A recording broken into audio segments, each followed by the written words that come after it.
Hi everybody, welcome. I'm really delighted to announce the very first Ross Cider Perry release of 2021. This is something that I've been looking forward to since we bottled it. So this is a single variety Red Pear Perry, which is also known as Ailton Red. And if you've been drinking our Perry for a number of years, you might have had it before under either of those two names.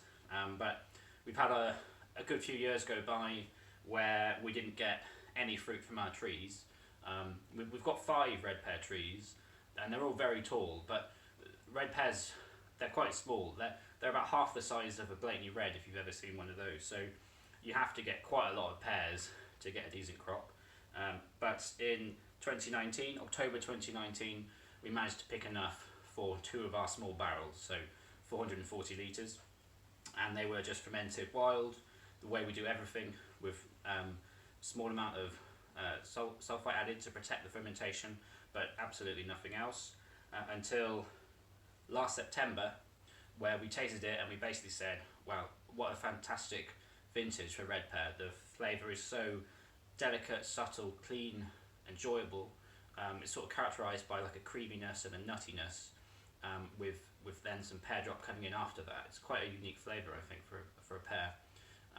And so we decided to put it into the bottle, which is when we did it our normal way, where it's bottle conditioned. So it's a very low level of effervescence, just enough to lift the perry and keep it sort of fresh, vibrant when you taste it. I'm just going to have a quick sip.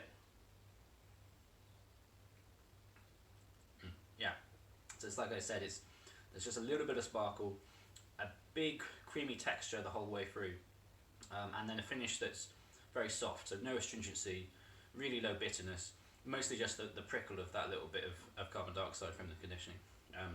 And you won't be able to tell on the video, but if you get a bottle of this, really beautiful clarity on this perry as well. You know, it's totally unfiltered, so that's just come from racking it twice during maturation and going into bottle.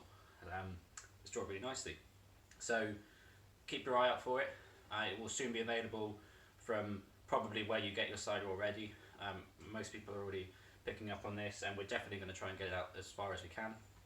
As I said, 440 litres, so there wasn't that many bottles. Only about, how many bottles is that? 600 bottles or something like that. I can't do it off the top of my head. But it's a really nice one, so cheers to that.